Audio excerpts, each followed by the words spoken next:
Bom, oficialmente, boa noite a todas e a todos, né? Nós vamos começar essa conversa, né? Esse bate-papo, né? O CA do CNPq procurou a Ampep, né? Para a gente criar esse espaço, né? De diálogo com a comunidade, né? Nesse momento em que, né?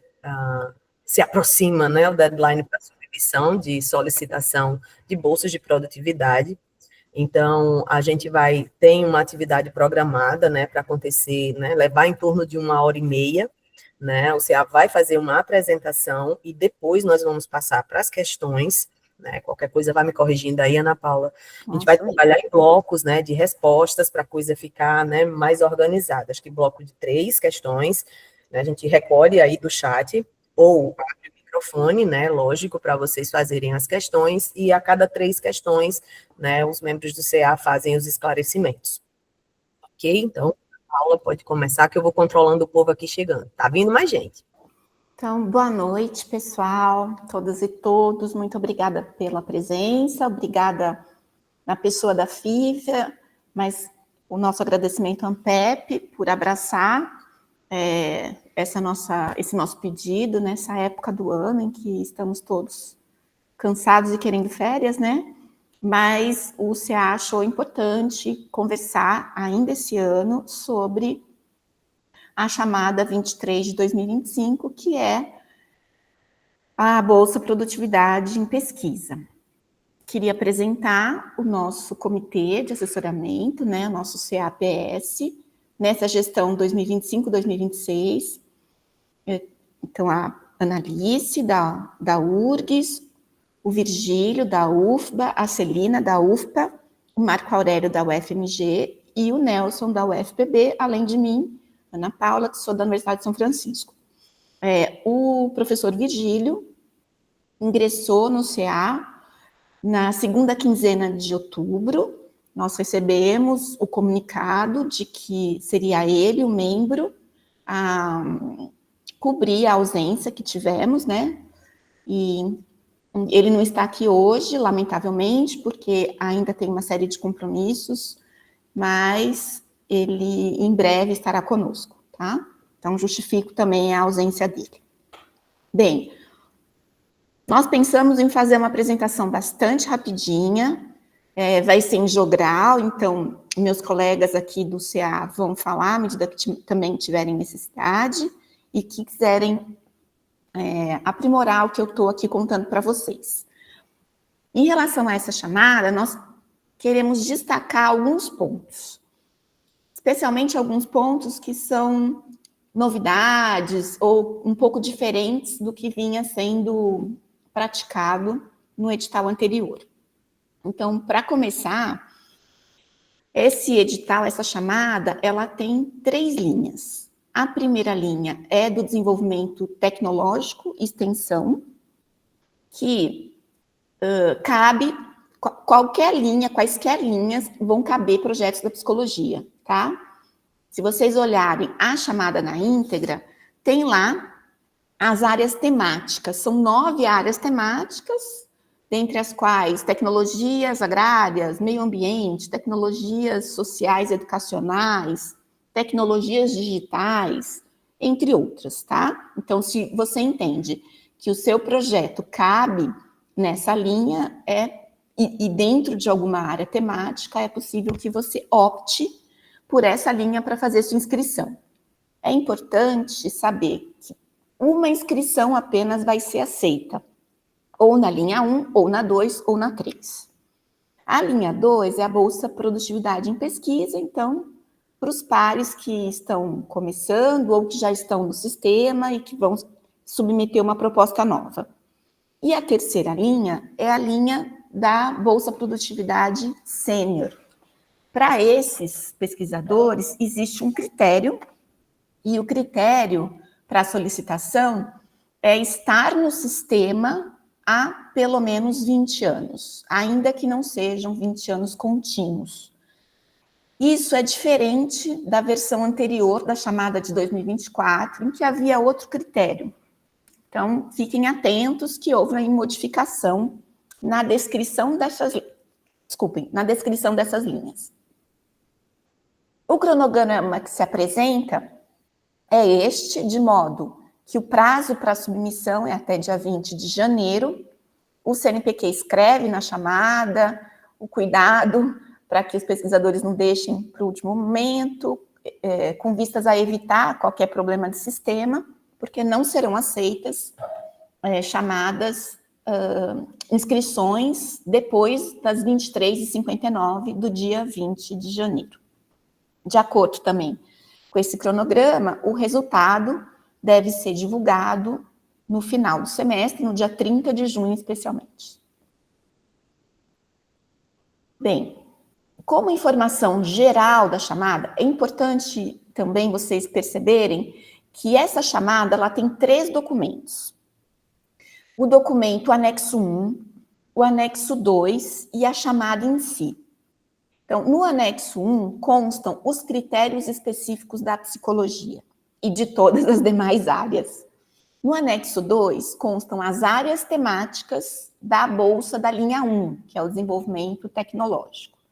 E, por último, tem a chamada, que é onde você encontra todas as informações básicas para fazer a submissão. Então, lá, na chamada, no geral, o que consta? Que esse formulário deve conter as seguintes informações: a identificação da proposta, os dados do proponente, a instituição, a área de conhecimento, o título e as palavras-chave, o resumo, a apresentação do projeto nos campos indicados no formulário. Então, vejam, até aqui, todas essas informações, só fazendo um parênteses, todas essas informações deverão ser inseridas no formulário eletrônico. Assim como ocorreu na chamada de 2024, nesta chamada de 2025, a proposta deverá ser feita por meio do formulário e não em anexo, como antigamente era feito, era solicitado pelo CNPq. Além disso, no item G, vocês vão apresentar o projeto de pesquisa, também nos campos indicados no formulário. A Celina fez um levantamento do número de palavras e que ela vai contar para vocês depois, para facilitar a vida. E ainda a súmula curricular. Então, essa informação tem na chamada em geral. Essas propostas, né, elas devem vir acompanhadas, então, desse formulário de submissão, onde também vai constar a súmula curricular. Especialmente quanto à súmula, a gente entendeu que o item mais importante para a gente conversar hoje seria a súmula, porque é a novidade que se instituiu desde a chamada de 2024, mas a gente considera que ainda é algo recente, que ainda precisa de alguma discussão. Então, também nesse formulário, você vai inserir a sua súmula curricular. E aí, existe para cada campo, é isso que eu falei que a Celina vai trazer informação, para cada campo existe o limite de caracteres e aproximadamente o número de palavras. É importante vocês se atentarem para isso, porque algumas vezes a gente recebe proposta que não foi completada. Então, que parou no meio de uma frase, a súmula que não atendeu todos os itens que eram necessários. Então, é importante ficar atento ao limite de espaço desse formulário para vocês garantirem que a proposta de vocês vai ser compreendida na íntegra.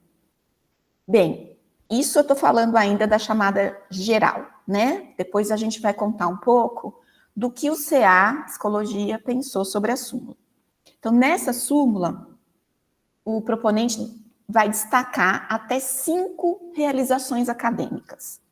Então, vocês vão escolher na trajetória profissional de vocês até 5. Ana Paula, isso significa que eu posso colocar 4? Sim, você pode colocar 1 realização, 2, 3, 4 ou 5. Por conta e risco sua, você escolhe dentro da sua trajetória o que você imagina que vai poder trazer um relato do maior impacto e da maior relevância. Bem, a gente vai discutir um pouquinho mais quais são os elementos que devem constar dessa súmula, tá? Todas as informações que são específicas da psicologia, elas conversam com a chamada geral. A diferença é que a gente especifica um pouco mais lá no anexo 1 quais são os critérios de análise, quais são as informações relevantes para vocês trazerem em cada um dos elementos de análise. Também se mantém nessa chamada o que já valia para as demais, né, sobre a maternidade e adoção. Então, os proponentes que tiveram filhos ou adotaram, durante o período dessa avaliação, eles vão poder ser avaliados 2 anos a mais. Então, se você está ingressando no sistema, ou se você tem uma bolsa C, você vai ser avaliado, se você tem maternidade ou adoção, ao invés de 5, 7 anos. Se você é bolsa AB, você vai ser avaliado por 12 anos. Então, acrescentando esses 2 anos no período de análise. Essa é uma determinação do próprio CNPq. O que o CNPq, na verdade, solicita é uma comprovação disso, né? Então, que você coloque essa informação. Não tem como você avaliar isso se isso não for informado devidamente na sua documentação. Bom, uma novidade para esse edital, para essa chamada, é que nós elaboramos um formulário. Chamamos aí de tabela 4, mas é um formulário para sintetizar as informações que são importantes para essa análise. Então, por exemplo, lá na última chamada que nós tivemos sobre bolsas especiais, um elemento dificultador foi a ausência do índice H. Então, resolvemos colocar nesse formulário um local específico para que esse índice H seja inserido. Então, a ideia é que no anexo, vocês copiem esse formulário e preencham esse formulário com o nome de vocês, o título da proposta, a inserção do índice H. Também vocês devem colocar a inserção na área de vocês, tá? Então, tem lá todos os tópicos que compõem, de acordo com os critérios do CA de Psicologia, a inserção na área. Então, a título de exemplo, diretoria de agência de fomento, comitê de assessoramento de agência de fomento, coordenação de área da CAPES, e tem uma série de outros itens. Aí tem o campo para vocês descreverem essa atividade, e também a coluna para vocês informarem o período, o tempo, né, em que vocês exerceram essa atividade. Então, esse formulário, ele é novo, e ele foi elaborado com o intuito de facilitar a reunião das informações que são parte dos critérios avaliativos da chamada. Ainda, como parte desse formulário, tem a avaliação dos PTT, da produção técnico-tecnológica, né? E a gente utiliza o material que foi produzido pela CAPES, né? Naquele livro de pós-graduação, organizado pelo Gerson, pela Cássia e pela Luciana. Tem lá no nosso material, nos critérios do anexo 1, a referência direitinho, definindo cada um desses produtos, né? E, de igual modo, a inserção na área, aqui vocês devem também descrever cada um desses tópicos e informar o período em que essa avaliação, em que esse produto se deu, né? Ocorreu. Bem, a súmula em si, para a gente terminar essa apresentação rapidinha e poder ouvir as dúvidas de vocês. Bem, a gente trabalhou muito nessa súmula para poder trazer um material que elucidasse e aprimorasse em relação ao que foi feito já na primeira edição, que foi em 2024, né? Esse é um instrumento novo para todos os CAs, porque foi instituído recentemente, então a gente teve muitos meses discutindo a melhor forma de trazer isso aqui para vocês. Então, essa súmula, ela é parte dessa avaliação.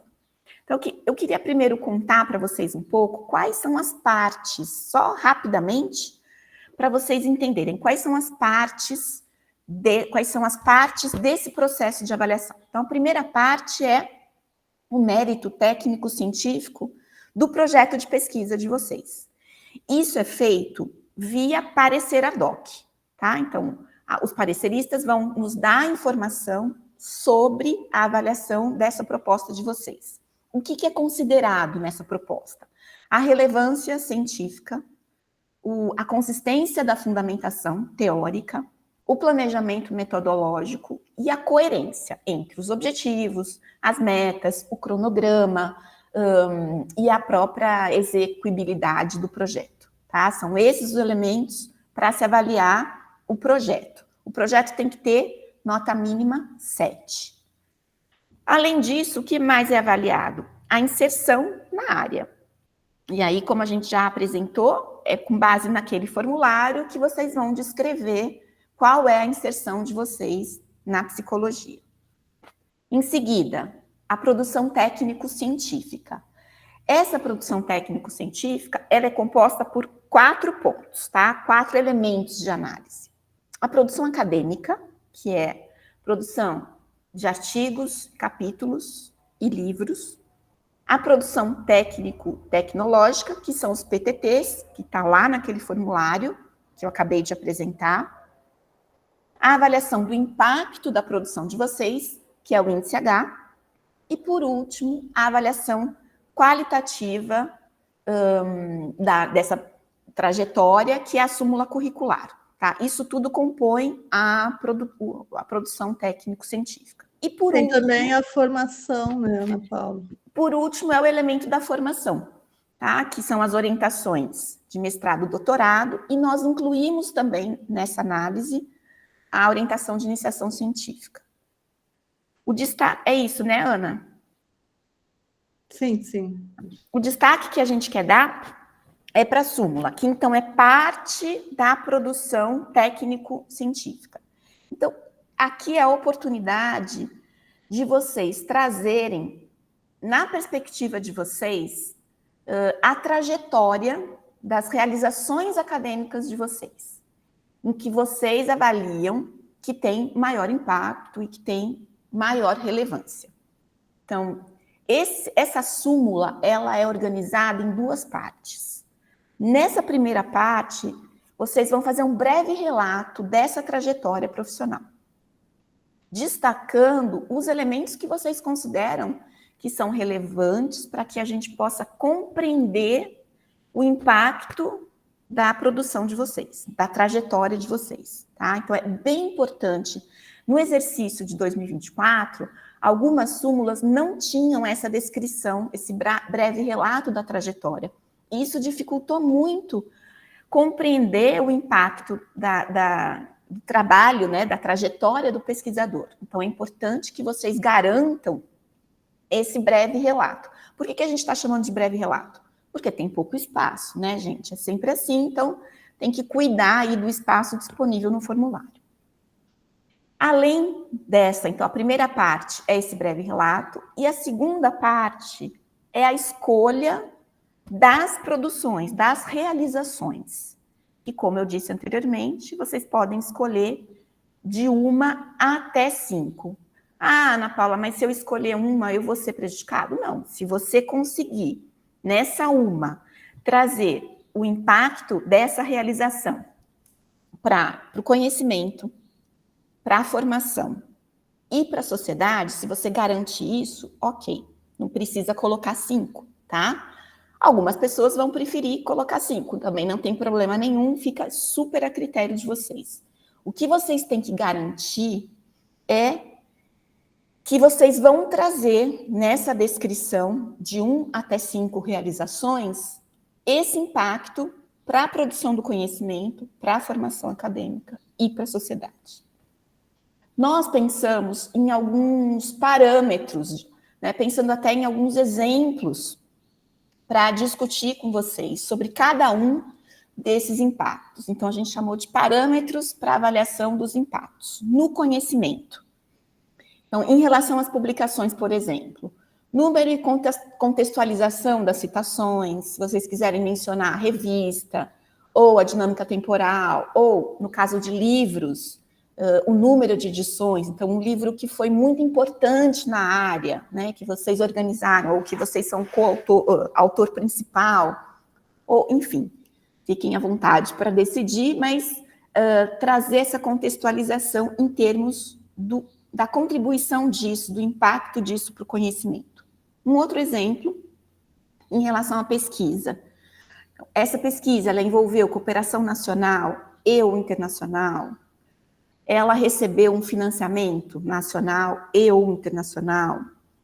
Essa pesquisa, ela possibilitou a criação de uma nova linha de pesquisa ou formou um novo grupo de pesquisa. Ainda, essa realização acadêmica, ela recebeu um prêmio de uma sociedade científica, de um órgão governamental de fomento? São exemplos, tá bom, pessoal? Mas para ajudá-los a pensarem na construção, na elaboração dessa súmula. O segundo são os parâmetros para avaliação dos impactos na formação. Então, por exemplo, em relação à pós-graduação, gerou uma nova linha de pesquisa ou propôs um tema inovador, deu luz para alguma coisa que estava ainda subvalorizada na psicologia. Em relação a essa graduação, criou uma disciplina nova, com uma nova perspectiva de atuação, ou transformou uma disciplina em alguma outra perspectiva. Essa realização acadêmica, ela tem a participação de estudantes de graduação ou de estudantes de pós-graduação.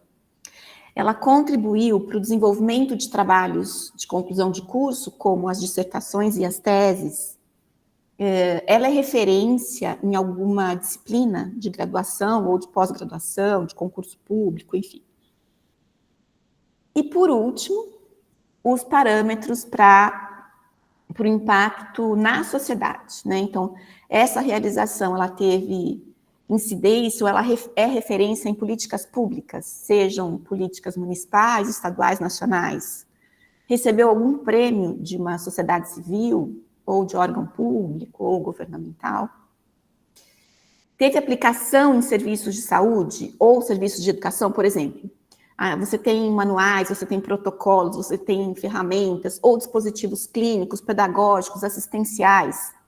Isso se aplicou em serviços de saúde, de educação. E ainda, se essa realização contribuiu para a formação de trabalhadores, então, em saúde, educação permanente, capacitação, então, profissionais do SUS, do SUAS, do CREAS, né? Quaisquer tipos de profissional, que é diferente lá do item da formação, tá? Porque aqui é o impacto na sociedade. Enfim, acho que, em linhas gerais, foi isso que a gente pensou. Vou dar aqui palavra para os meus colegas, mas antes, só quero agradecer esse momento inicial e deixar disponibilizado aqui os nossos e-mails para contato eventual, se vocês precisarem. Ok, Analice. Obrigada, Ana Paula. Ana Paula, você destacou, né, que a súmula no formulário ela aparece em dois segmentos, assim, de 4.000 caracteres cada um, e que a gente sugere fortemente que inicie por uma descrição da trajetória que nos ajude a contextualizar e dar sentido às realizações de que o pesquisador vai falar depois, né? Mas não necessariamente significa que um segmento é para a descrição dessa trajetória e o outro para as realizações. Isso é uma construção, né, do texto que o pesquisador vai fazer. Ele tem 4.000 mais 4.000, 8.000 caracteres, o quanto que ele vai usar para descrever a trajetória e o quanto ele vai usar para descrever a realização, isso não importa, desde que ele cuide de caber nesses 4.000 e depois mais 4.000 caracteres. Obrigada, Ana, por trazer essa informação aí mais. Celina. Então, boa noite a todos. Celina Magalhães, Universidade Federal do Pará. Vejam, eu fiz uma brincadeira que foi olhar o formulário que vocês vão ter que preencher, quem vai submeter projeto, tá?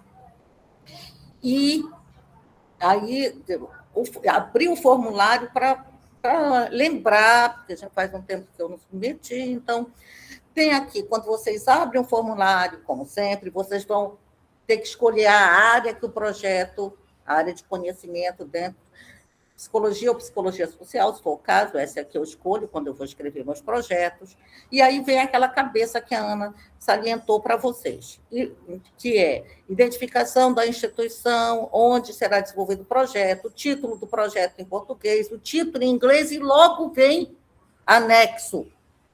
Tá? A gente frisa novamente que aqui não é para vocês anexarem cópia do projeto que vocês fizerem em Word e transformar em PDF, não é isso.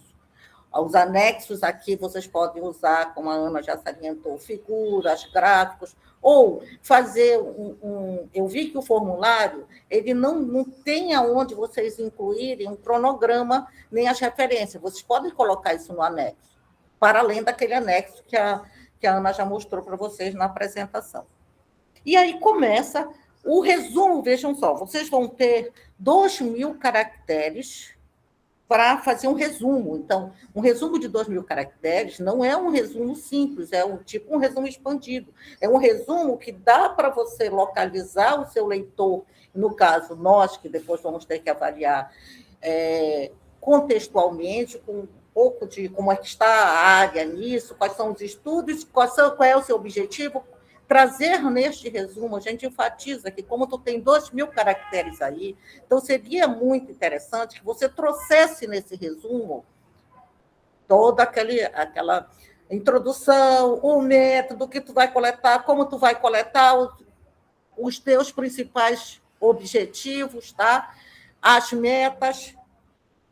Faz um apanhado geral de tudo que os formulários aqui vão pedir, vão te dar campos específicos para ir mais além. Então, esse primeiro resumo é 2.000 caracteres. O item 1, com relação ao projeto, descreva seus objetivos. Veja, tu tem 4.000 caracteres para descrever o objetivo. Tu não vai me colocar aqui objetivo geral, objetivo específico apenas. Aqui, como eu te dou não, esse formulário te dá 4.000 caracteres, teoricamente, tu tens que localizar a área de conhecimento, os estudos e tal, e fechar essa parte com o teu objetivo geral, o teu objetivo específico. Pronto, tu consegue cumprir os 4.000 caracteres. Item 2, com relação à tua proposta, descrever suas metas. Novamente, o formulário te dá 4.000 caracteres para tu descrever as metas. Quais são as metas desse teu projeto? E aí, eu sugiro para vocês que pegue os objetivos gerais específicos e pense em metas alinhado com isso. Isso é só sugestão, gente. Vejam, a gente está tentando ajudar e estamos aqui para discutir fraternalmente. Mas, como tu tem 4.000 caracteres, tu tens aí um certo lastro para trabalhar. Item 3 do formulário. Com relação ao projeto, descreva a metodologia. Tá? Na descrição metodológica, eu sou de uma escola antiga que... Então, os participantes, o ambiente, os instrumentos e materiais, o procedimento, as questões éticas, isso é o que eu colocaria aqui, muito bem descrito. Novamente, tu tem 4.000 caracteres, eu acho que dá bastante para trabalhar, e aqui tu podes, talvez, aqui em procedimento, até fazer uma previsão, só sugestão novamente, uma previsão de quando cada passo desse vai ser realizado. Item 4, com relação ao projeto, informe os resultados esperados. Novamente, 4.000 caracteres para resultados. Aí, sugiro que pense nos objetivos gerais específicos, que resultados você vislumbra que virão daí. Item 5, relevância e impacto do projeto para o desenvolvimento científico, tecnológico ou inovação. 4.000 caracteres. E os itens 6 e 7, como as minhas amigas já falaram, são as duas duas tabelas, tá? Que dá também 4.000 caracteres a cada uma delas, para você montar a sua súmula. E aí eu vou ser bastante enfático com vocês. Nós fizemos vários, como a Ana relatou aqui, nós fizemos várias incursões de construir as nossas súmulas, de pegar outras. E a ideia que nós estamos trabalhando, como a súmula é uma coisa muito pessoal, é uma coisa feita por vocês, entretanto, não dá para a gente ter um campo tão abstrato que a gente não tem alguns parâmetros para depois olhar e analisar qualitativamente essa súmula. Então, quais foram os nortes que nós desenhamos? Primeiro, fica mais elegante, tanto para vocês quanto para nós que estamos lendo, se tu começa a tua súmula com a tua trajetória, um pouco da tua trajetória. Vou dar um exemplo para vocês. Sou professora titular da Universidade Federal do Pará, atualmente estou coordenando o programa de pós-graduação. Nesse meu trajeto, eu formei, eu estou com tantos projetos no CNPq e tal e qual, e depois, quer dizer, nos localiza, é muito importante para nós, que não conhecemos todos vocês e que temos essa tarefa árdua de avaliá-los, é importante que nós tenhamos esses parâmetros de quem vocês são, como foi que vocês foram formados, como isso ajudou a essas realizações que vocês elegeram. Depois de tu fazeres essa cabeça, aí tu elege as tuas realizações. A gente acha interessante que vocês tentem pensar no que vocês vão eleger como realização para nos descrever, acoplado a essa cabeça que vocês fizeram. Entenderam? Então, tem duas partes da súmula. A primeira é essa de 4.000 e depois tem a segunda de 4.000. Como a Ana falou, isso é só uma ideia nossa. Tu pode começar, se tu quiseres, com as tuas 5 realizações. Agora, não é apenas, digamos, eu vou citar um artigo, como eu estava dizendo no nosso exercício que fizemos no comitê, eu disse, olha, eu tenho o que eu citaria se eu fosse fazer agora. Eu tenho um livro que eu produzi em 2003, quer dizer, há muito tempo atrás, mas ainda é um livro que é extremamente lido. Então, para mim citar esse livro como uma realização, eu tenho que contar que eu fiz um curso de brinquedoteca e tal, para mostrar qual é o link disso com a minha formação, para poder eleger. E como essa realização, como esse livro vem impactar no conhecimento, aí eu posso colocar aqui o livro já está em 3ª edição, como esse livro vem impactar na formação, eu posso dizer que no livro tem vários capítulos de alunos de mestrado e doutorado que derivaram as suas dissertações, são dados deles das dissertações, e para a sociedade.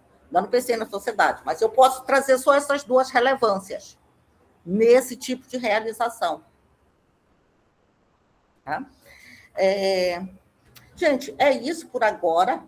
Estamos à disposição para vocês perguntarem. Agora é o momento de perguntar. Veja, está faltando 1 mês, eu fiz as contas, né? É 1 mês e 4 dias, porque é dia 20, então nós estamos nos 16, então 1 mês e 4 dias para vocês colocarem esse projeto, registrarem o projeto no CNPq.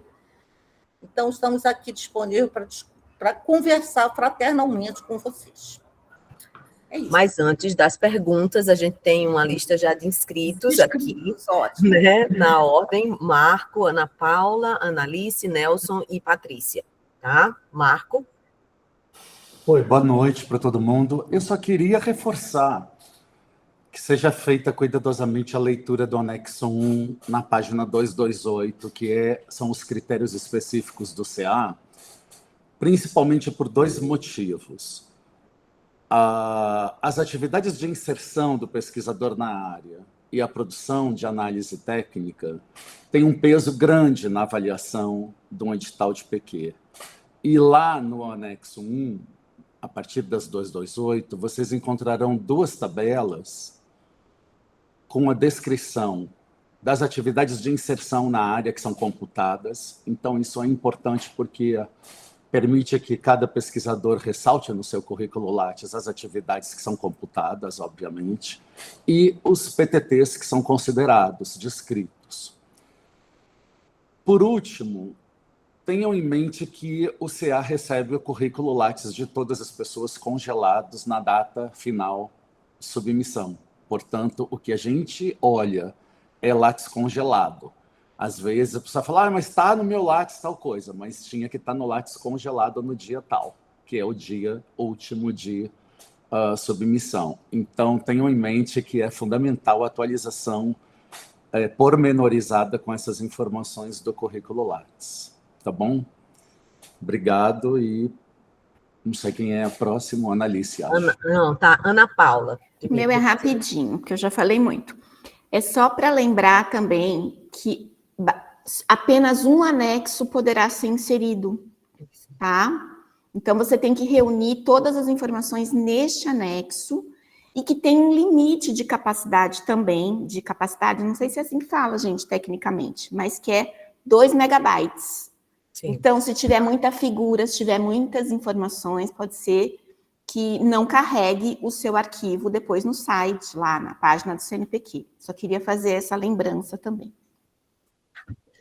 Agora sim, Analice. Não, era a mesma coisa que eu ia alertar, que é um anexo só. Então, aquele formulário que a gente organizou, na verdade, para ter os dados que a gente precisa olhar, um certo ordenamento, ele precisa ir junto com todas as outras informações nesse mesmo anexo, né?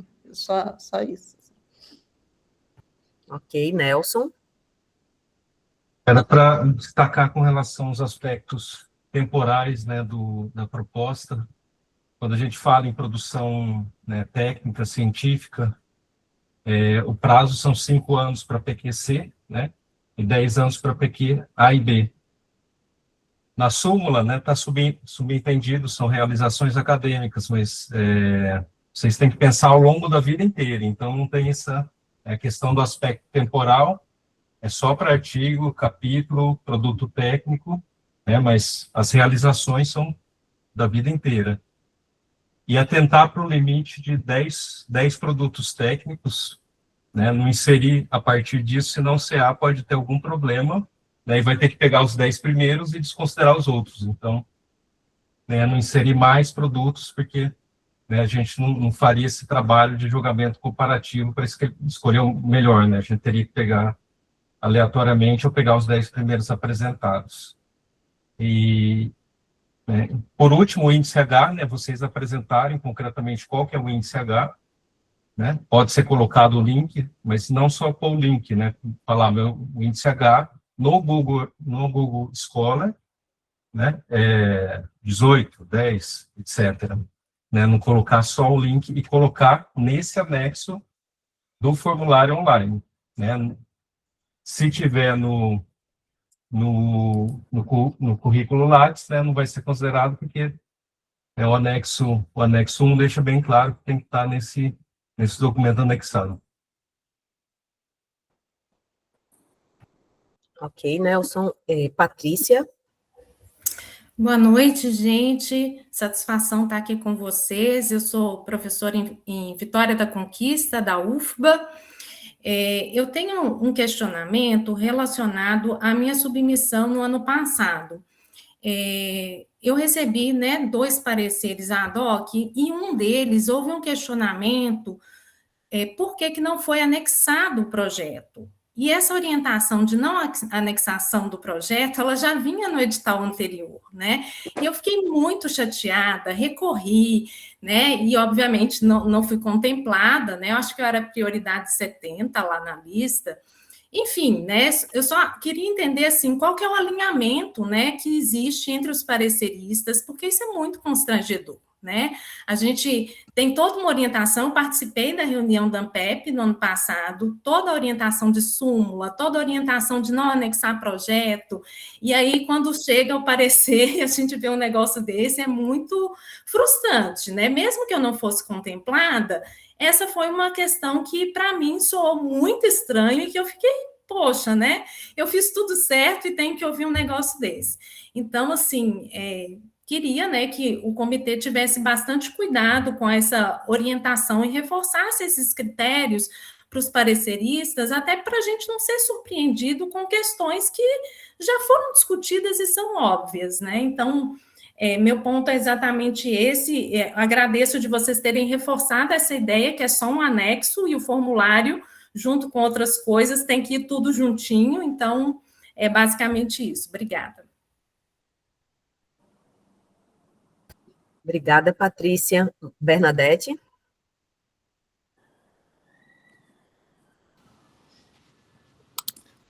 Olá, boa noite. Eu queria agradecer muito os esclarecimentos que o comitê trouxe.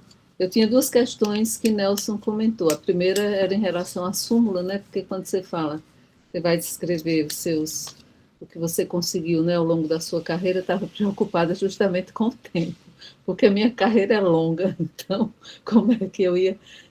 E no caso da proposta para pesquisador sênior, eu tive uma informação que não tem taxa de bancada, é isso? Não tem. Só Não. tem o A e o B, não é isso? Tá. Então, essa era uma questão, e era em relação a isso. Então, a nossa súmula vai compor toda a sua trajetória de pesquisador, do início até a questão atual, né? O momento atual. Aí Nelson falou em relação à avaliação dos artigos da produção acadêmica, que pega apenas os 10 anos, não é isso? Quando você vai fazer aquela pontuação da tabela.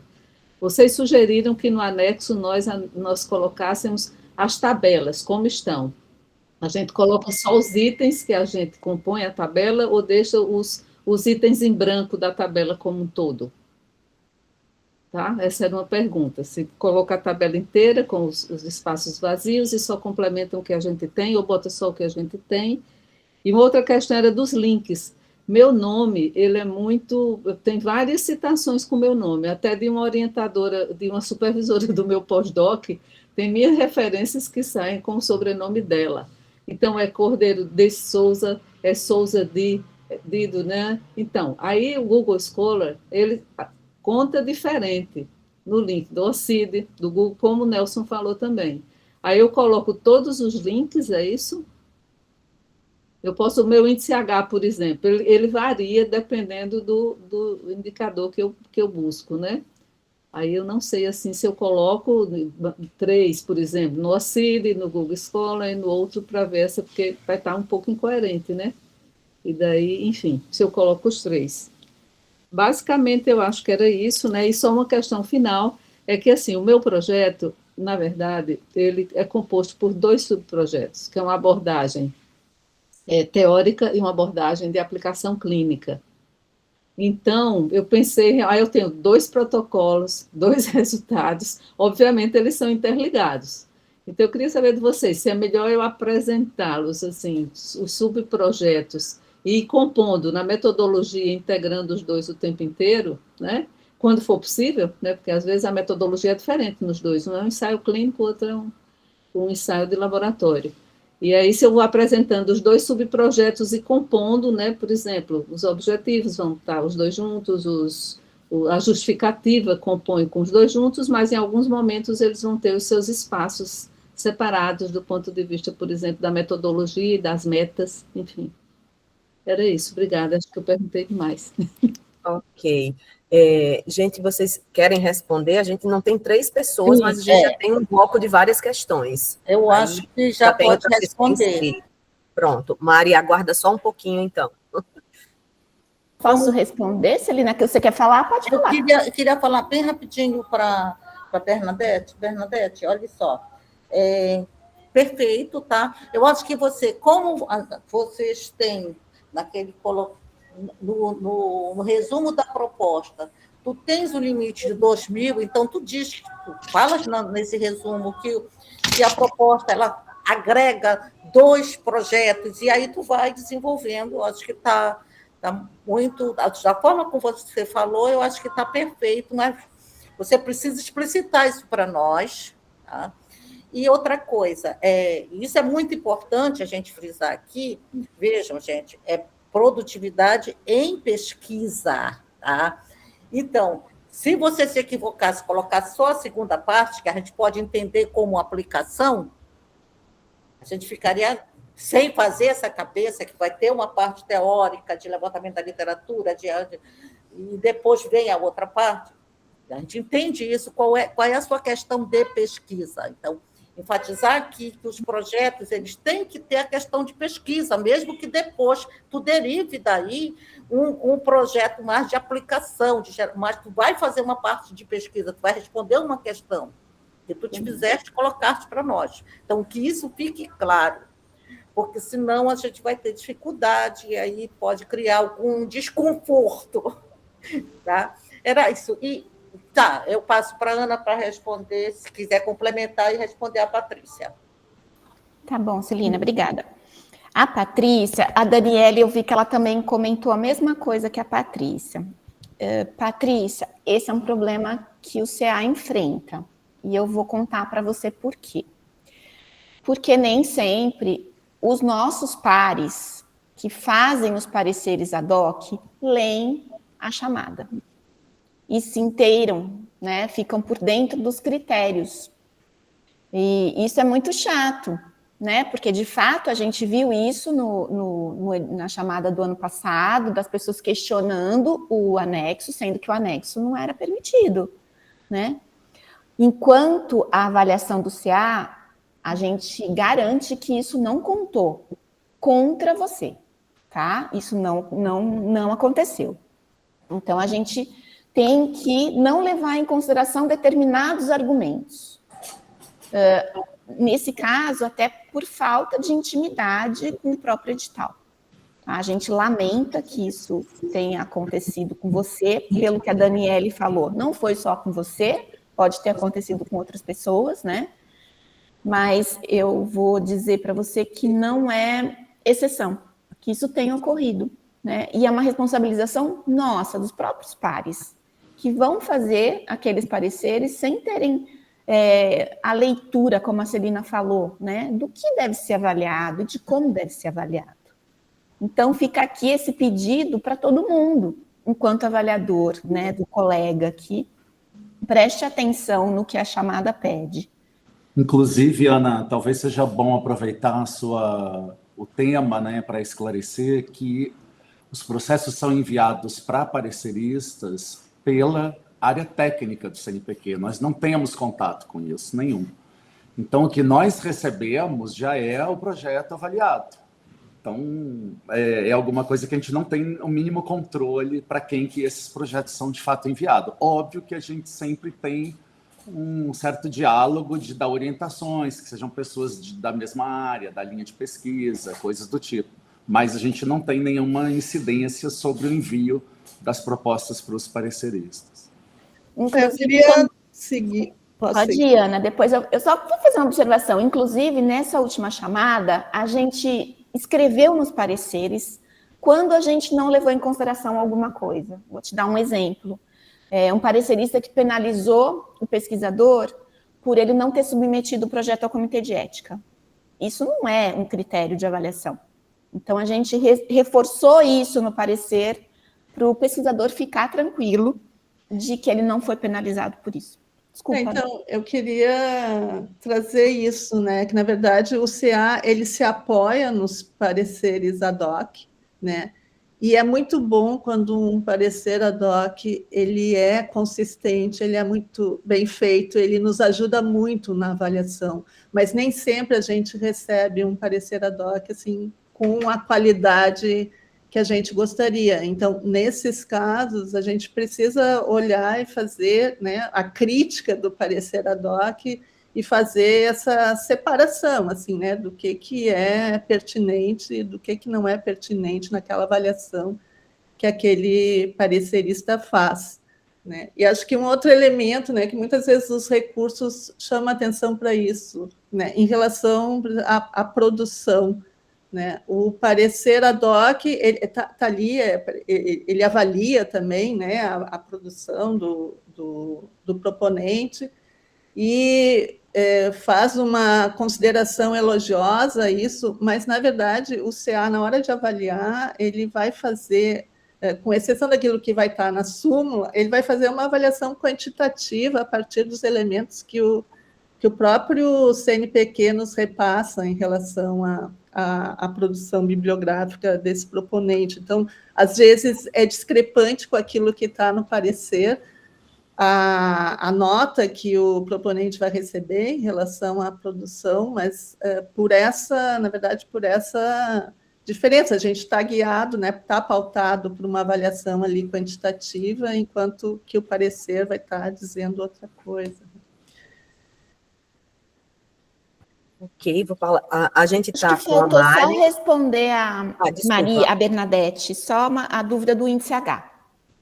Ok, por favor. Bernadette, essa questão a gente não tem como resolver, porque a gente precisa colocar um índice H lá.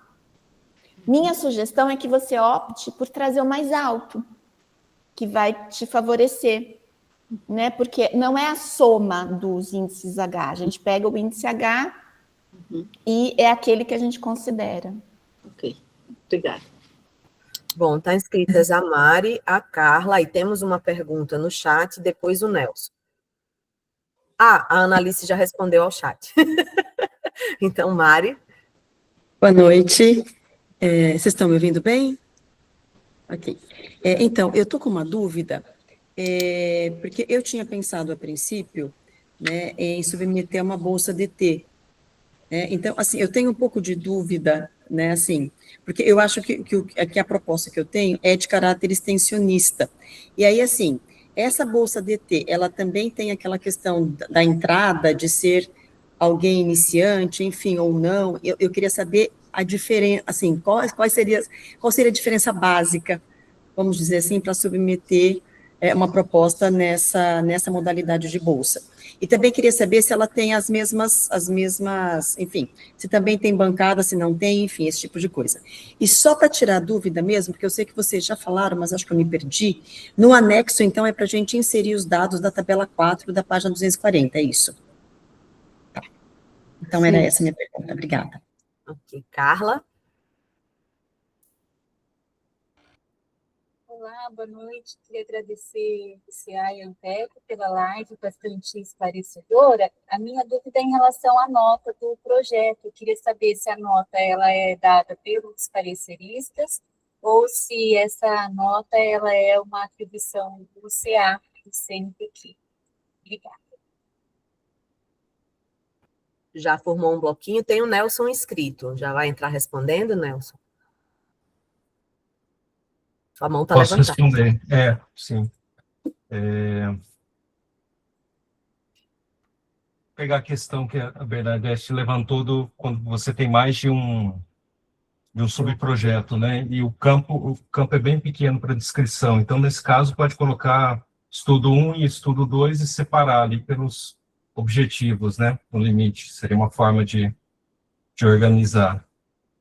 E o Scholar, né? É a gente que cadastra, né? Lá no Google, ele puxa automaticamente, mas dependendo do sobrenome, às vezes ele puxa outros artigos. Aí tem que fazer às vezes exclusão, às vezes fusão, né? Tem 2 nomes diferentes, então, né? Para vocês, em geral, darem uma repassada ali, o que o Scholar está passando, né? O que ele está puxando. A gente pode até aumentar ou diminuir o índice H, né? Se a gente fizer o tratamento certo. Né? Com relação às notas, né, dos projetos, né, o CA ele atribui as notas com base nos pareceres ad hoc. E aí fazendo esses filtros. Né? Então, né, no caso que a Patrícia levantou, né, ele questionou tal coisa que não estava anexado, né, mas não era para estar anexado. Então, isso não vai ser considerado. Né? Então, esse balanço, né, mas a nota é atribuído pelos integrantes do CA, do projeto. E os questionamentos de Mari? Mari?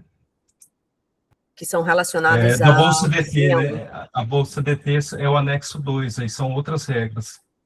Inclusive, a gente não preparou o material da DT pelo fato de não ser muito comum, né? Pode enviar pela psicologia, mas aí são outros critérios naquele anexo 2, né? E aí é para avaliar, algumas coisas mudam bastante ali, mas então vai no anexo 2, faz a leitura atenta, né? Algumas coisas são bem diferentes. Então, talvez seria melhor inserir mesmo na PQ normal, né? Talvez para não arriscar. Ó, deixa eu só completar. O DT, ele tem diferenças das outras, a começar porque são áreas temáticas, tá? Por exemplo, os critérios para DT são diferentes do PQ e PQ Sênior, não precisa ser doutor. Não é obrigatório. Se você comprovar que você tem 5 anos de experiência no desenvolvimento tecnológico científico, tá? Então, são critérios um pouco diferentes. O Marco estava consultando aqui. Marco, você quer falar da taxa de bancada?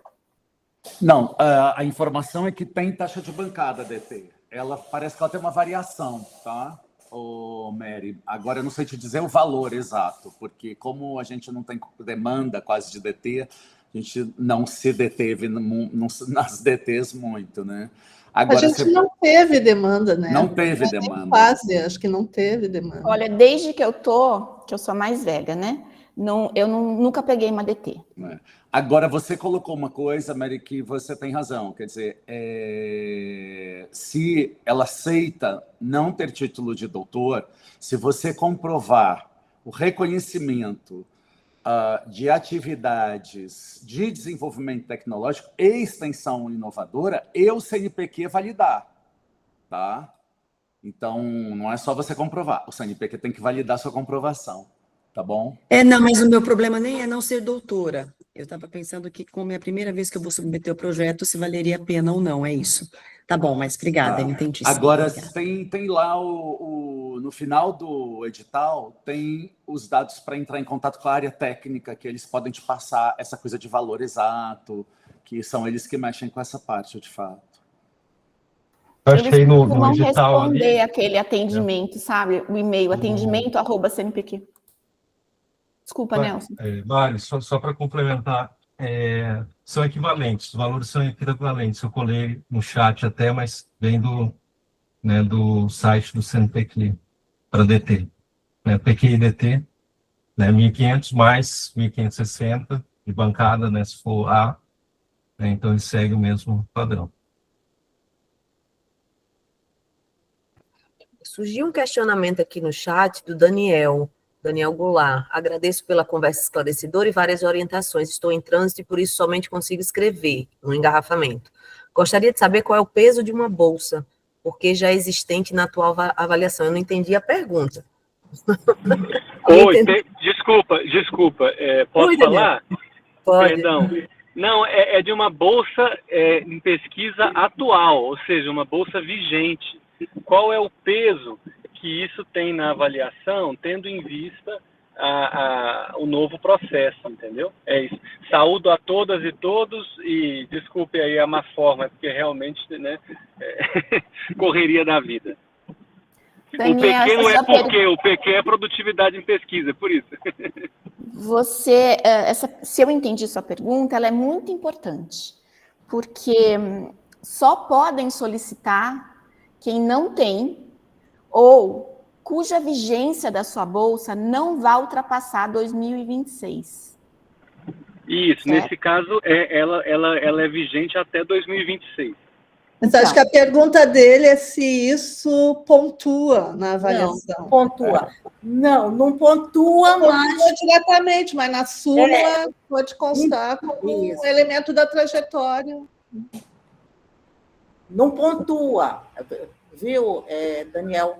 Não pontua, mas, como a Ana falou, tu podes descrever isso. Já estou há 4 anos no sistema, ou seja, fazendo... E os produtos que vêm advindos dessa parceria, do teu status enquanto bolsista PQ. Tá bem, muito obrigado. Tá bom, Daniel. Obrigada. Eu acho que é bom dizer que não há o item renovação. Importante. Viu, Daniel? Não existe renovação. Existe pedido de bolsa para todo mundo. Então, não existe uma lista de quem está renovando e uma lista de quem está pedindo pela primeira vez ou segunda vez, ou alguém que está pedindo e não tem bolsa. Ou seja, todo mundo está pedindo bolsa, se aplicando para o mesmo edital. Então, não existe a característica, o critério renovação. Então, não tem nenhum tipo de peso direto, obviamente, ter bolsa ou não.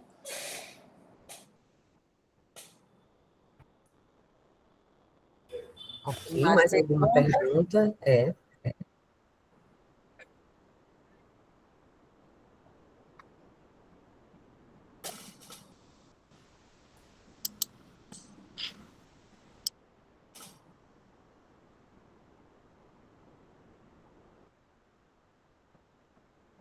Analice?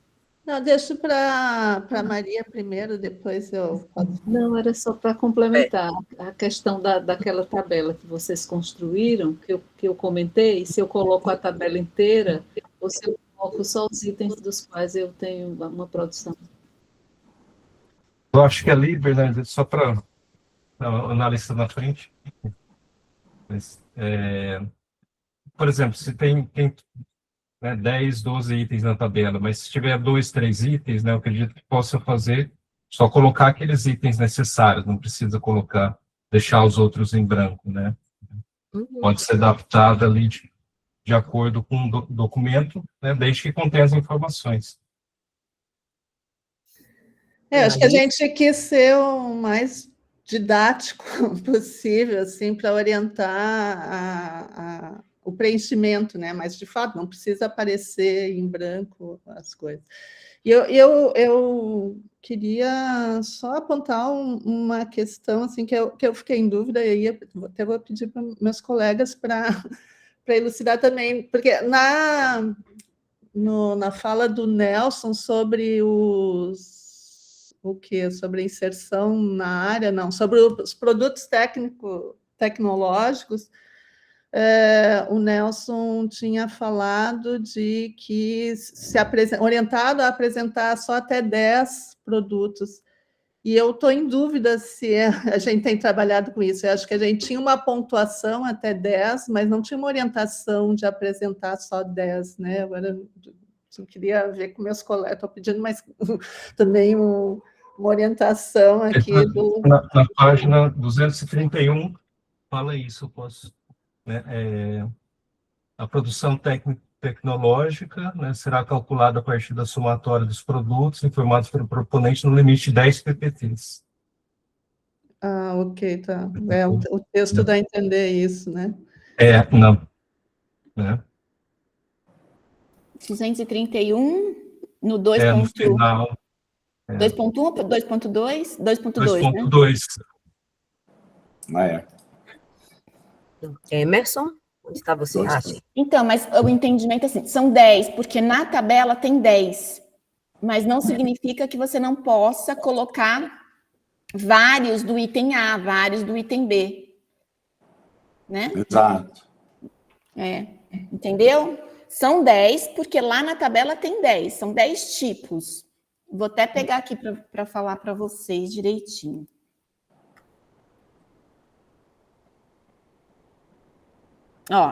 Curso de formação profissional, evento organizado, manual protocolo que inclusive está repetido, produto bibliográfico, tecnologia social, e aí você vai descrever isso, tá?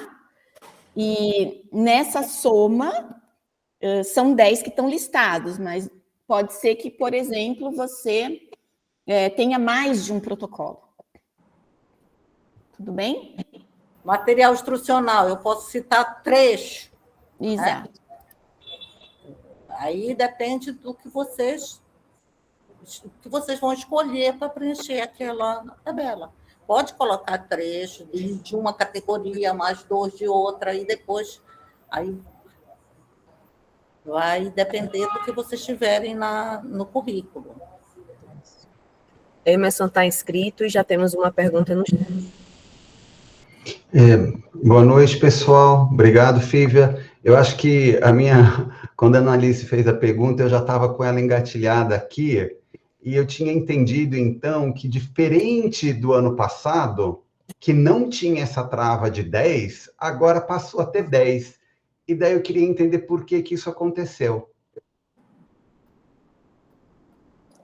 É que a pontuação, porque a gente criou também travas internas, né, para não, enfim, né, não favorecer uma pessoa. Então, a gente pontuou até 10, né, o que significava, na prática, que 10 produtos daqueles iam estar contando, mas a gente não limitou a apresentação de produtos ali.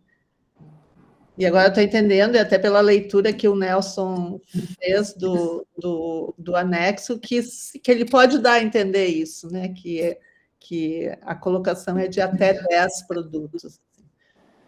São 10 tipos. São 10 tipos. Então, não tem mais... essa suposta trava de 10, ela não existe, na verdade, não existe. Isso? Não existia antes também. Isso, antes não existia. Continua não existindo. Tá bom. É porque eu estava comparando exatamente com o do ano passado, quando eu, por um exemplo, apresentei uma lista de muito mais do que 10 produtos técnicos, e agora eu ouvi que seriam 10, eu falei, teve uma redução, e eu queria entender por quê, mas tá bom, agora está esclarecido que, na verdade, são 10 tipos, e não um limite de 10 itens exatamente. Muito obrigado. A Carla pergunta aqui se esses PTTs são dos últimos 5 anos. Se ela for não bolsista ou bolsista C, sim.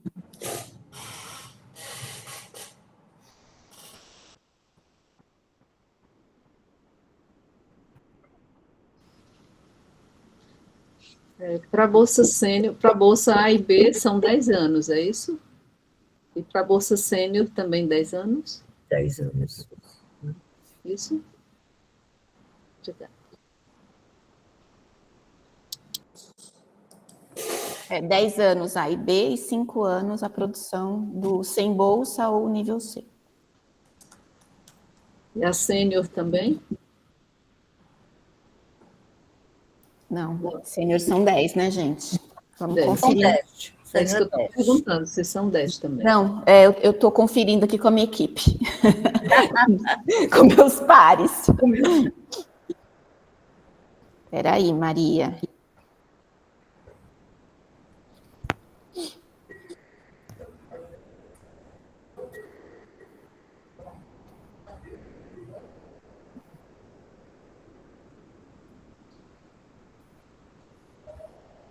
Se alguém quiser perguntar outra coisa, a gente vai procurando enquanto isso. Um procura, outro responde. Então, tem uma pergunta da Lívia, né? Para a súmula também são 5 anos para C? Não. A súmula não tem... Não tem trava. A súmula, tu vai descrever a tua trajetória, tá? 3 milhões de anos, desculpe, ou mais recente, mas tu descreve e seleciona as tuas, como é que a gente, esse nomezinho, as melhores realizações, do limite de 5. Pode ser só uma, pode ser 2, pode ser 3 ou pode ser 5, mas tem que, quando tu citares, quando tu escolheres essas realizações, é necessário que tu linke essas realizações com a tua trajetória. Tá? E que tu enfatize nessas realizações que tu escolheste, qual é o valor, qual foi o peso dela que teve para a produção de conhecimento, para a sociedade, para a formação de pessoas. São aqueles 3 descritivos que a Ana Paula falou no início. Tá? Realizações também não precisam ser dos últimos. Não precisam ser dos últimos. Está aqui no chat, tá? A Milena pergunta, mas essas realizações também não precisam? Não precisam ser dos 5 anos. Como eu dei o exemplo para vocês, eu editei participei da elaboração do livro há 3 milhões de anos, então eu posso citar este livro na minha súmula, dizendo que ele já teve várias edições, dizendo o quanto ele veio contribuir da formação de alunos. Ele não é dos últimos 5 anos, ele já tem uns 15 anos, mas ele foi editado várias vezes, tem uma boa aceitação na academia. Então, é isso que tu tens. Vejam, a súmula, gente, é o nosso treinamento em explicitar as nossas realizações. Então, vocês têm que ter muito um pouquinho mais de tempo para elaborar essa súmula, e eu sugiro até, se for possível, se vocês tiverem tempo, a dar para uma outra pessoa ler e dizer, olha, eu acho que está legal, que as pessoas vão entender, e ter o cuidado que a Annalise falou, que às vezes a gente se empolga tanto que vai além dos 4.000 caracteres, e aí tu monta isso no Word e faz um copiar e colar, aí quando chega para nós, vem cortado pela metade. Então, sempre façam isso, de ver quantos caracteres já está a súmula de vocês. Vocês vão ter 8.000 caracteres para descrever a trajetória e escolher as melhores realizações. Ok. Ana? Annalise. Eu queria dar um exemplo, assim, talvez de extremos da súmula que não nos ajudam, assim, e que a gente recebeu no ano passado, no outro edital. Um é de pessoas que simplesmente apresentam uma lista das suas produções bibliográficas, indicando lá o impacto e tal, mas a gente fica sem o contexto daquilo, sem poder decidir a respeito, na verdade, do impacto para além daquele, né, índice ali que é colocado. E o outro extremo é da pessoa que faz um autoelogio a respeito do seu trabalho, da sua trajetória, mas também não nos dá nenhum elemento para poder significar que impacto tem, né, aquela carreira, né, para a psicologia. Assim. Tá bom. Carla? Gente, desculpa não voltar para a pergunta, mas eu acho que eu ainda não entendi a questão dos PPTs. Se eu entendi bem, o Nelson falou que PPT era a soma dos produtos no limite de 10 PPTs. Aí depois a Ana falou que são 10 tipos. Então, a trava está no limite, então, da pontuação que o CA vai fazer. Eu queria entender melhor. Desculpa se eu perdi alguma coisa. Obrigada pela pergunta. Na verdade, não tem trava. São 10 tipos ali na tabelinha 4, no formulário, e você pode colocar ali, descrever dentro daqueles tipos que tem ali. E no período de anos correspondente, ou 5 anos ou 10 anos. Se você for não bolsista ou bolsista C, você vai considerar 5 anos. Se você for bolsista A ou B, você considera 10 anos. Ficou compreensível? Foi a Carla, né? Foi a Carla. Ficou, Ana. Obrigada. Obrigada. Imagina. Surgiu uma questão aqui do Renan, depois o Emerson se inscreveu. Renan coloca boa noite a todos. Obrigado pelo espaço e pelas informações. Uma dúvida, como o nível da bolsa é definido? Bem importante também isso. Quem ingressa no sistema, ingressa como C. Tá? Então, essa é a lógica. Quem ingressa no sistema, ingressa como C. Todos os concorrentes daquele pleito são hierarquizados, em razão do Prodeger. Esse Prodeger é a atribuição dos pesos de cada critério que eu mencionei lá no comecinho, tá? Ah, sim, era isso que você estava perguntando, se o 2 é C.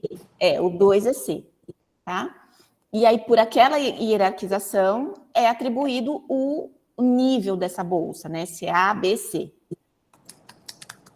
Não sei se eu te respondi, se meus pares querem também complementar, fiquem à vontade. Emerson está inscrito, depois a gente volta aqui para uma questão do Marcelo. Eu acho que é só para comentar, como eu tinha feito essa pergunta, a Ana tinha respondido, Carlinha trouxe de novo, eu fui conferir, comparei inclusive os dois editais, é que tem uma diferença mesmo, que na página 231, está escrito no limite de 10 PPTs. Isso gera uma certa ambiguidade, eu estou entendendo que a Ana está falando que são 10 tipos de PPTs. Mas quando você desce um pouco o edital, Carlinha, você vai ver que na tabela síntese da pontuação, daí lá tá igual o que estava no ano passado, e está escrito assim, fórmula da nota da produção técnica. Nota da produção técnica é igual a número de PPT. Então, isso está igual nas duas, né? O quadrinho síntese é o mesmo. O que mudou foi a inserção dessa expressão no limite de 10 PPTs, que pode fazer pensar que são 10 produtos exatos, mas, na verdade, são 10 tipos de produto. Acho que ficou essa ambiguidade, mas o próprio edital, quando você pega lá a tabela mais à frente, você vai ver que está escrito que é igual a um número. Então, todos os PPTs no tempo da sua, né, do nível que você está. O C são 5 anos, então é tudo dos últimos 5 anos. Obrigada, é só para tentar colaborar Emerson. no debate. Você colaborou muito, obrigada.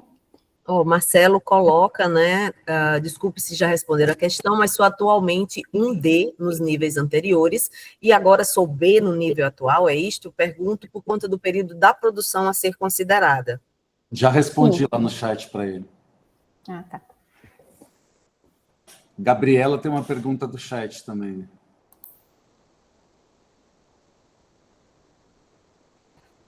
Ter orientação de pós-graduação concluída é requisito para submissão à Bolsa PQ? Não Já mais. respondi. Pronto. Não, esse critério caiu.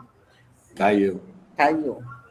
E aí, então, vamos lá. A Fernanda coloca, se eu tenho Bolsa PQ2, atual C, que encerra em 2016, eu agora pediria para C ou para B? Não pede para nem B, vai pedir.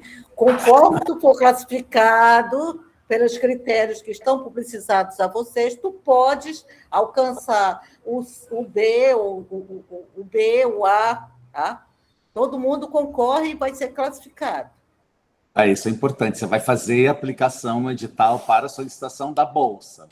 Tu não vai dizer que agora... Tu não vai pedir uma... A gente não pede como era anteriormente, né? Tu te candidatava. Eu quero ter quero pular de nível. Então, tu te candidatava para aquele nível. Sempre que acabou com isso. Todo mundo concorre igualmente, só diferenciando se é criança, 5 anos, ou se é um pouquinho mais maduro, a partir de 10. Se é criança ou pré-adolescente, né? Ou pré-adolescente.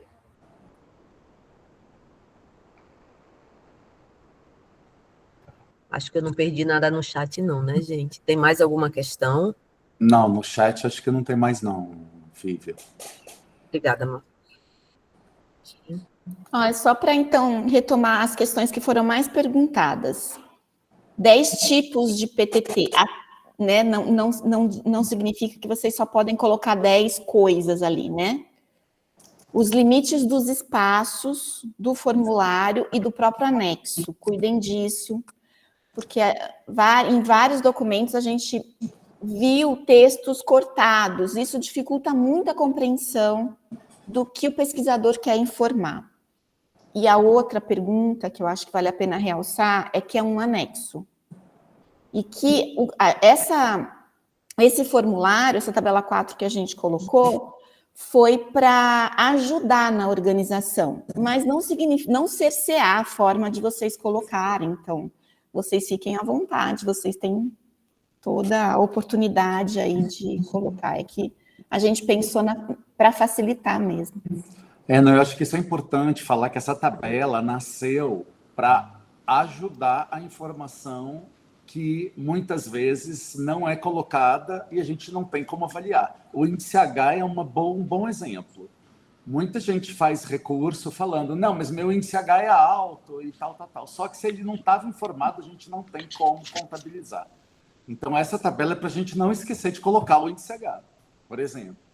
Tá? Então, é para organizar a informação que a gente precisa ter. Bom, temos escrito Emerson, Maria Bernadette e Analice. Emerson?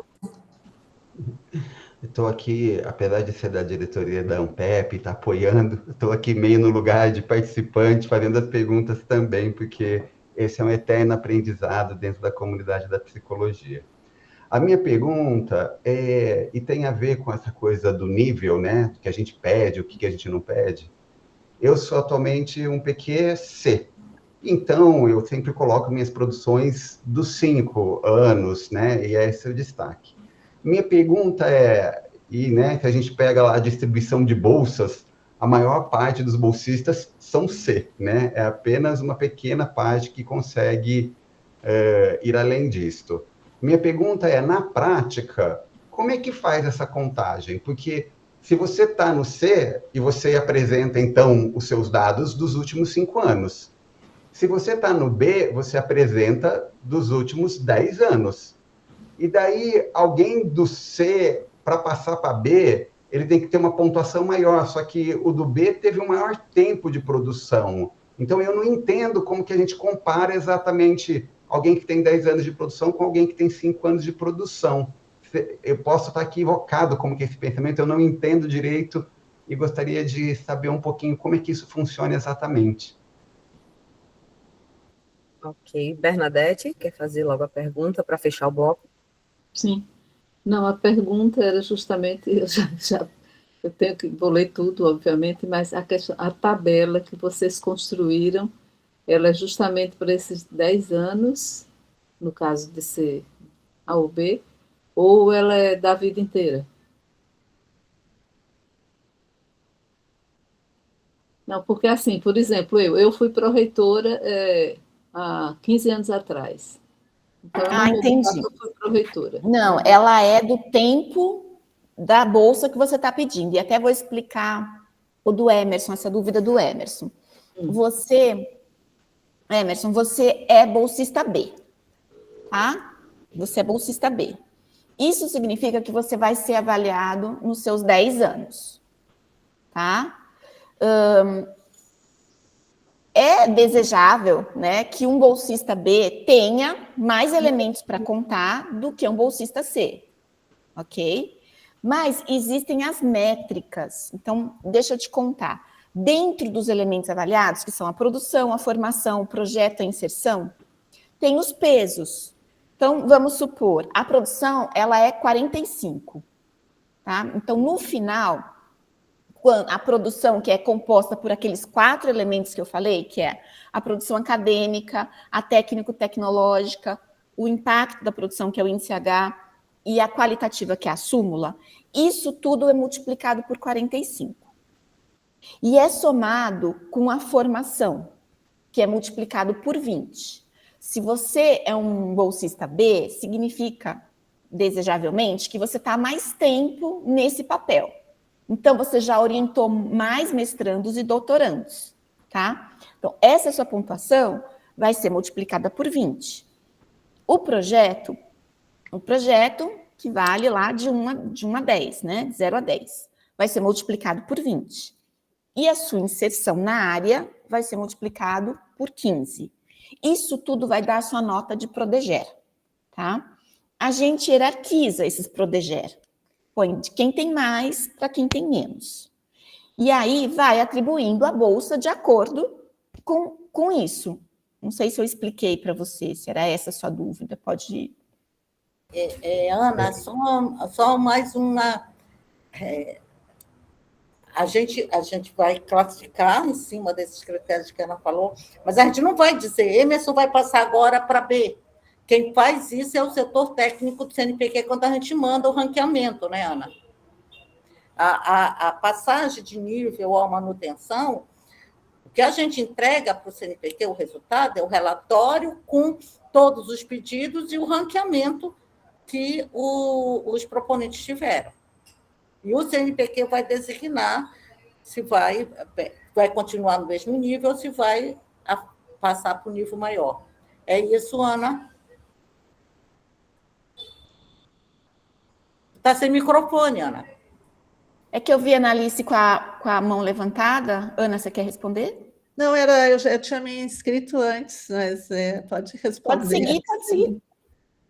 Na verdade, eu ia fazer um complemento à observação do Marcos sobre a súmula, sobre o formulário que se fez, que é para vocês não esquecerem de colocar as informações ali, mas também, eu acho que isso é muito importante para facilitar o nosso trabalho, porque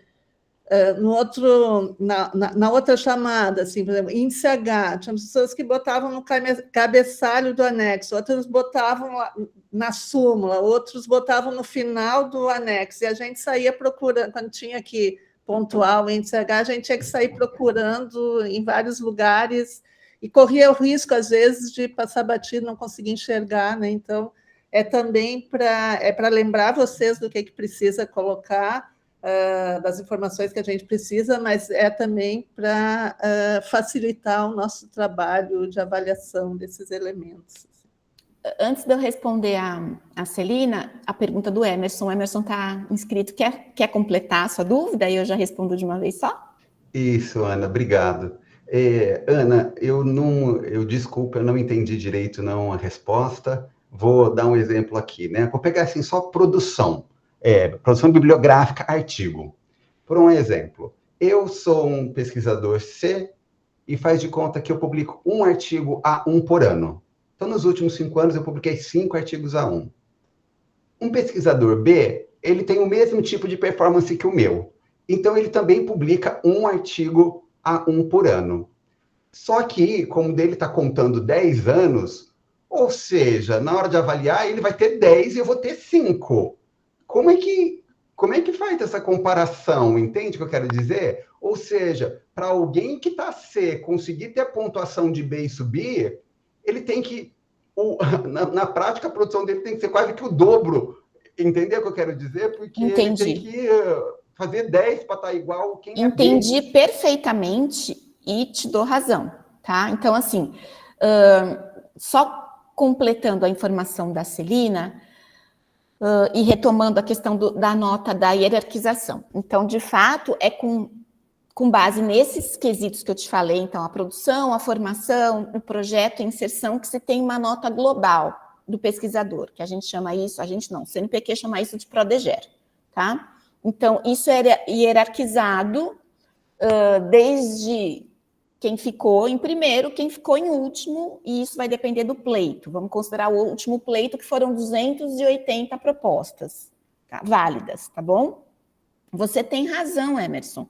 O A e B, ele vai comprovar 10 anos, portanto, ele tem mais a ser mostrado ali do que quem é o C, tá? É sim o CA que atribui essa bolsa. Então, com base na hierarquização, a gente diz o A, o B, o C, o D. O D não existe mais, antiga, né? E deixa eu te contar uma coisa. Tem uma política do CNPq dos últimos anos de abrir mais para o ingresso de pessoas mais jovens. Então, por exemplo, essas travas todas que a gente está falando, que essas travas caíram, isso possibilita jovens doutores a concorrerem, ok? E aí sim, então, tem uma entrada muito maior dos Cs no sistema do que dos As e dos Bs, né? Porque eles foram tirando essas travas. Então, antes tinha trava de defesa, antes tinha trava, enfim, tinha uma série de travas que agora não tem mais, né? Que o CNPq aboliu isso. Então, a gente tem muito mais C no sistema do que A e do que B. Então, a sua percepção está corretíssima. Analice? Sim, daí dá para concluir, então, que quem não tem bolsa vai submeter com base nos 5 anos, mas quem tem bolsa C pode perfeitamente submeter com base nos 10 anos para concorrer a essa bolsa A e B, não? Não, acho que entendi, não. Como assim, Ana? Porque como é que a gente corrige essa disparidade de que o Emerson fala? A gente não corrige, é um problema do CNPq. A gente não corrige. Essa disparidade é a hierarquia do CNPq, exatamente. Porque quando você submete, você não vai dizer se é 5 anos ou 10 anos. Não. É o CNPq que... É o CNPq que vai nos dar o congelamento pontuado dos 5 ou de 10 anos. Quisera a gente poder corrigir. Exato, quisera a gente. Eu ia falar isso agora. Inclusive, uma pessoa que é bolsista C, para ela passar para nós, vou dizer, para o valor que estaria na faixa B, é isso, ela vai ter que apresentar muito mais coisa do C, ela tem que ser o teto do C, vamos dizer assim, para ela poder chegar. Então, ela vai ter que apresentar mais produção, que vale 45, E como foi relativizado de alguma maneira outros critérios nos últimos anos, que é inserção, formação, PTT, óbvio que isso vai contar muito. Então, ela vai contabilizar mais coisa, mas o currículo dela vai vir congelado 5 anos para a gente. Esse que é o problema. E a gente não vai alterar isso, porque a gente não tem autonomia nenhuma para mexer. Isso já vem pronto. A gente não tem como mexer. Na verdade, a gente teve essa situação no ano passado, né? De que um bolsista C obteve Exato. Mas isso que o Emerson levantou e que o ano passado também foi, né, uma questão importante, eu acho que a súmula é uma tentativa de inserir uma visão qualitativa da trajetória para corrigir, inclusive, determinadas hierarquias que são realmente complicadas no CNPq, entendeu? Então, a ideia do CNPq, pelo que a gente consegue entender, é que ele está inserindo uma visão qualitativa, ou seja, a fórmula matemática não pode ser a única determinante da avaliação do currículo de ninguém. Por isso que a gente fez esse esforço dessa vez de tentar, vamos dizer assim, pormenorizar cada vez mais a súmula e o preenchimento dela para que ela conte. Então, óbvio, uma súmula que vai ser super bem avaliada é um pesquisador C que está lá no teto, ele vai ser olhado para ser B, vamos dizer assim, ele já é candidato a B. Né? Marco tem toda a razão. Inclusive, antes, a produção ela tinha 55 peso, né? Exatamente. 55. Então, houve uma diminuição da produção e a atribuição da súmula, que é para fazer essa leitura, para tentar essa correção. Mas o Emerson detectou aí, que é uma questão do sistema. Sim, é um sistema de hierarquia com, vamos dizer, não tem tanta mais barreira, porque eles tiraram uma série de barreiras, mas tem a barreira de mudança de nível. Óbvio, porque implica em valores diferentes financeiros para o CNPq. É só olhar quanto que ele destina no bolo geral para C, no bolo geral para B, que era o que eu ia falar para aquela colega que perguntou da DT, por exemplo, a Mari. Quando você olha o montante de verba que o CNPq está dando para DT, você vê que serão poucas bolsas que eles vão atribuir. É 22 milhões. Para PQ é quase 600 milhões. Então, é óbvio que DT, ou se a demanda for alta, a competição vai ser muito mais complicada, né? Mais acirrada. Está escrito Renan. Minha dúvida também vai na mesma direção da do Emerson. Eu também sou bolsista nível C, então, por exemplo, se eu e Emerson quisermos concorrer, então a gente tem que colocar nos últimos 10 anos, né? E aí a gente vai concorrer com o pessoal que já é B, que teoricamente tem um nível maior de produção, e se essas pessoas tiverem um nível maior do que o nosso, a gente está concorrendo para B e perde a chance de ser o C também? Eu perdi essa última parte. Como assim perde a chance? Não perde chance nenhuma, Renan, porque você não vai dizer que você está concorrendo para o nível C, B ou A. Não é você que diz isso, é o CNPq que classifica, é diferente. Uhum. Mas se eu entendi a sua dúvida no sentido de que você hoje é C, você vai concorrer ao pleito, você pode perder o C? Sim, mas assim, entrando na questão do Emerson, né, para tentar subir para B. Então, se a pessoa quiser tentar subir para B, teria que colocar nos últimos 10 anos. Não. Você não vai colocar. Não é você que coloca. Isso é o critério. O critério é assim, ó. Quem vai entrar no sistema vai ter computado os últimos 5 anos. Quem é C vai ser computado os últimos 5 anos. Quem é A ou B vai ser computado 10 anos. Isso é o que está... Isso é uma decisão do CNPq, está na chamada geral do edital. Então, você pode perder a C se você não tiver os critérios relativos a C. Agora, você não vai escolher ir para B. É isso que a gente estava discutindo antes. Agora, a sua subida para B depende de todos os critérios de C super fortalecidos, hiper fortalecidos, vamos dizer assim, para ir para B. Entendeu? Essa é uma decisão outra. É diferente uma coisa da outra. Alguém está perguntando de súmula, não tem tempo. Súmula é a trajetória do pesquisador, da pesquisadora. Tá? Então, não tem data. Você pode contar alguma coisa de 1961. Está valendo. Só uma última pergunta. Eu sou um C. Aí equivale a B, a A, como é? Não sei. A B. B. Equivale a B. A B. A B. Você vai ser avaliada por 10 anos. Vai ser avaliado por 10 anos. Lembrando que vai ser avaliado por 10 anos, mas a gente, se vocês forem ver o anexo da psicologia, tem lá as travas de produção. 10 anos é 400 pontos, né? O que você fizer além disso, a gente não vai pontuar. Tá? Então, já é uma trava, tem uma trava na produção.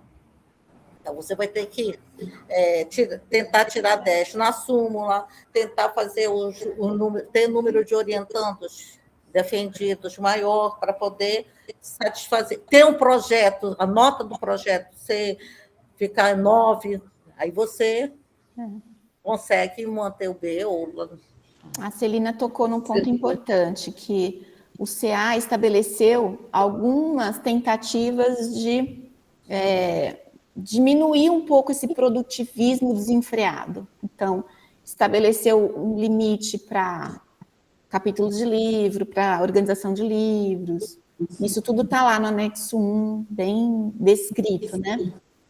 Celina, só retomando o que você comentou, no anexo 1 nós vamos colocar a tabela e também pode incluir as referências, não é isso? Figuras. E eu disse que dentro da planilha. Não, nos anexos eu posso botar mais. No anexo você pode colocar, porque eu não vi aquelas partes que eu citei para vocês, que é o formulário online que vocês vão ter que colocar, eu não vi lá onde se encaixaria. Então, se tu acha que é necessário, então tu faz um anexo e depois agrupa todos esses anexos, tá? Para ficar um só. Sim. Tá? E aí tu pode colocar tanto a bibliografia, quanto tu podes colocar um cronograma de execução. Eu pensei nisso também, que não tem. Tá? Não tem espaço para você colocar isso. Mas vocês avaliam onde pode colocar, se vocês quiserem tentar descobrir onde colocar esse cronograma. Mas pode ser em anexo também.